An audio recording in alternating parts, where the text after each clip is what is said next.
Vamos a ver, nosotros somos dos socios, los dos gallegos, de hecho tenemos ahí el taller y hacemos pues, las gafas de Manel. Nosotros decidimos que en España todavía no había ninguna marca funcionando, pensamos que podía funcionar aquí bien, pues a los dos nos gustaba mucho la madera y las gafas, a mí bueno, me venía un poco más por la parte de las guitarras y tal y cual, y nos pusimos a hacerlas, o sea, a probar con maderas tal y cual.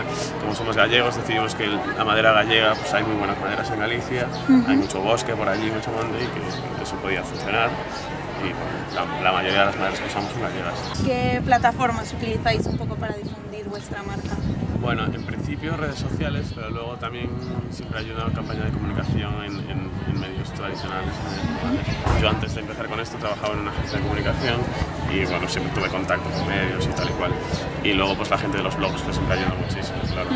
¿Y cómo crees que está en España todo el mundo de los nuevos diseñadores, nuevos emprendedores? ¿Cómo está funcionando? Pues sí. Cada día salen cosas nuevas y cada día hay cosas más interesantes.